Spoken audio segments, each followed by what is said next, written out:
बिस्मिल्लाहिर्रहमानिर्रहीम। नाज़रीन किराम, अस्सलामु अलैकुम वरहमतुल्लाहि वबरकातुहू। देखिए, आज आपके सामने एक अहम सवाल और उसका जवाब लेकर हाज़िर हुआ हूँ। साइल हैं साजिद साहब भोपाल से। उन्होंने सवाल किया है कि मुफ्ती साहब, हमारे यहाँ तबलीगी अहबाब एक बात बहुत कहते हैं, शद्दोमत के साथ कहते हैं कि भाई इनफरादी अमल की हैसियत इज्तिमाई अमल के आगे कुछ भी नहीं है। और एक वाक़या भी उन्होंने अपना कोड किया कि मुफ्ती साहब, हम बैठकर कुरान की तिलावत कर रहे थे और तबलीगी भाई क्या है अपना चाय वगैरह पी रहे थे, सब इकट्ठे होकर दस्तरखान पर बैठकर। तो उन्होंने हम दो तीन दोस्त कुरान की तिलावत कर रहे थे, उन्होंने हमसे कहा भाई आप क्या हैं, इसमें जुड़ जाएं। और ये कुरान पढ़ना ये इनफरादी अमल है और इस चाय पीने में आप शरीक हो जाएंगे तो इज्तिमाई अमल है। इनफरादी अमल क़तरा है और इज्तिमाई अमल क्या दरिया है। तो आप दरिया को छोड़कर ख़तरे में लगे हुए हैं। और उन्होंने बहुत ज़्यादा इसरार किया, बोले हालांकि हम शरीक नहीं हुए लेकिन उन्होंने बहुत ज़्यादा इसरार किया।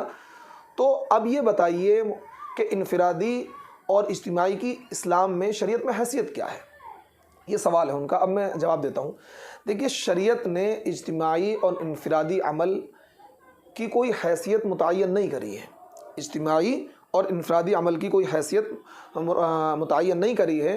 इंसान की हालत, वक्त और अहवाल के एतबार से, वक्त के एतबार से, शिद्दत ज़रूरत के एतबार से अफजल अमल का ताल्लुक़ बदलता रहता है। जैसा कि एक हदीस मेरे जहन में आ रही है, मुफ्ती तकी उस्मानी ने इसको कोड भी किया है, इस जो मैं कोड करने जा रहा हूँ। एक सहाबी ने अल्लाह के नबी से सवाल किया, अल्लाह के नबी अय्युल आमाली अफजल या रसूलल्लाह, कि अल्लाह के नबी सबसे अफजल अमल कौन सा है। तो अल्लाह के नबी ने उसको जवाब दिया, बिर्रुल वालिदैन, वालिदैन के साथ अच्छा सलूक करना, यह सबसे अफजल अमल है। फिर एक सहाबी ने किसी मौके पर सवाल किया, अल्लाह के नबी सबसे अफजल अमल कौन सा है। तो अल्लाह के नबी ने उसको जवाब दिया, अस्सलातु लिवक्तिहा, वक्त पर नमाज़ पढ़ना ये सबसे अफजल अमल है।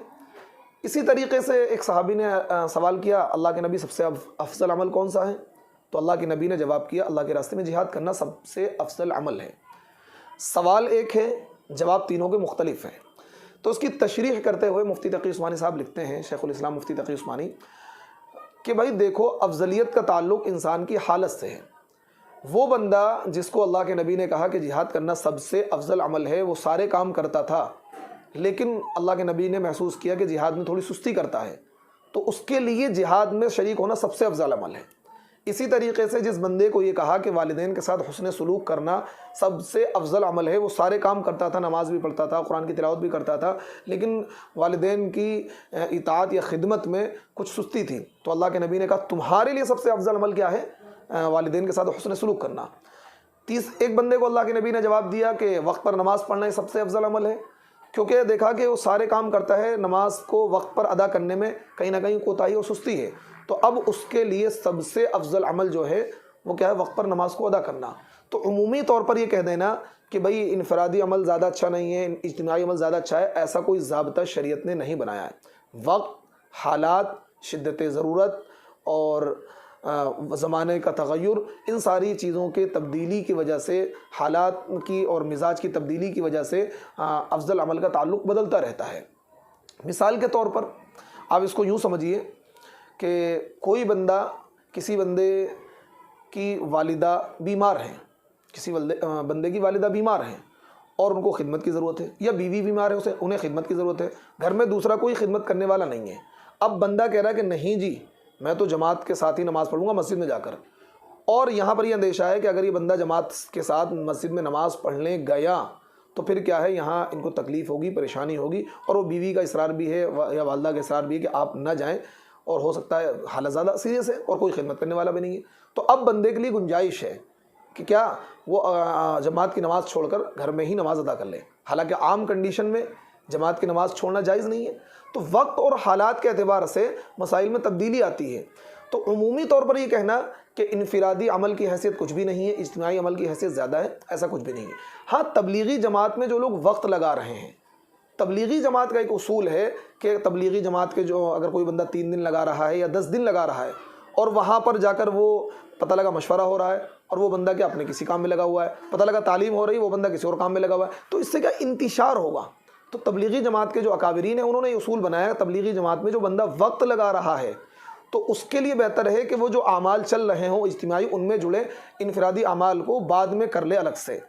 तो ये उसूल वहाँ का है, इन्होंने क्या उमूमी तौर पर हर जगह फिट करना शुरू कर दिया और पूरे हर जगह इसको फिट करके गोया कि इसको शरीयत का हिस्सा बना दिया। और तबलीगी जमात के अकाबरीन ने, बड़ों ने एक उसूल बनाया ताकि नज़्म ज़ब्त बाकी रहे, नज़्म नस्क बाकी रहे, उसमें कोई ख़राबी ना आए। तो इसलिए इस उसूल को हर जगह फ़िट करना ये जायज़ नहीं है। ऐसा शरीयत में कोई उसूल नहीं है, बल्कि अफजलियत का ताल्लुक़ वक्त और हालात के एतबार से है। एक बंदा कुरान की तिलावत कर रहा है, ये सबसे अफजल अमल है, और आप क्या हैं उस उसूल को यहाँ फ़िट कर रहे हैं कि नहीं जी पहले क्या खाने में शरीक हो जाएं या चाय में शरीक हो जाएं। या कोई बंदा कुरान की तिलावत कर रहा है, मशवरा हो रहा है, और ठीक है आप अपना मशवरा करते हैं, उसे कुरान की तिलावत करने दें।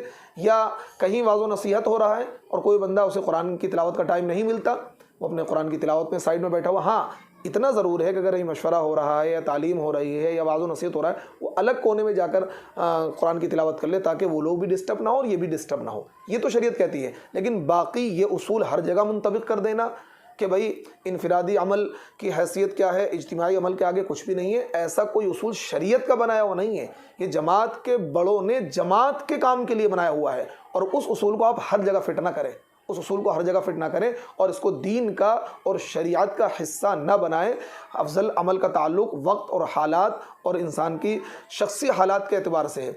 इसको यूँ भी समझ सकते हैं, ग़ज़वा बदर में तमाम बहुत से सहाबा ने शिरकत करी, हज़रत उस्मान भी शिरकत के लिए जा रहे थे। हालांकि ग़ज़वा बदर, कितनी फ़जीलतें हैं ग़ज़वा बदर की कि अल्लाह ताला ने उनको जन्नती होने का सर्टिफिकेट दे दिया कि जितने भी ग़ज़वा बदर के शुरका सब के सब जन्नती हैं, और उनसे अल्लाह ताला ने रज़ामंदी का परवाना पेश कर दिया। लेकिन हज़रत उस्मान को अल्लाह के नबी ने मना कर दिया कि आप ग़ज़वा बदर में शरीक ना हो, क्योंकि उनकी बीवी, उनकी अहलिया बीमार थी, आप उनकी खिदमत करें। तो देखिए यहाँ अफजल अमल का ताल्लुक़ उनके शख्सी अहवाल के एतबार से बदल गया कि अब उनके लिए अफजल ये है कि पहले बीवी की खिदमत करें, ग़ज़वा बदर में न शिरकत करें। तो इसलिए मेरे भाई, शरीयत का कोई ऐसा उसूल नहीं है। अफजल अमल का ताल्लुक़ इंसान के अहवाल से है, वक्त के तकाज़े से क्या है, चीज़ें बदलती रहती हैं, और वक्त के तकाज़े पर अमल करने का नाम दीन है। जिस वक्त जिस चीज़ का ज़्यादा तकाज़ा हो उस चीज़ पर अमल किया जाए, ना कि किसी एक उसूल को लेकर बैठ जाए। अल्लाह रब्बुल इज़्ज़त हमें आमाल सालिहा की तौफ़ीक़ अता फ़रमाए। अस्सलामु अलैकुम व रहमतुल्लाहि व बरकातुहू।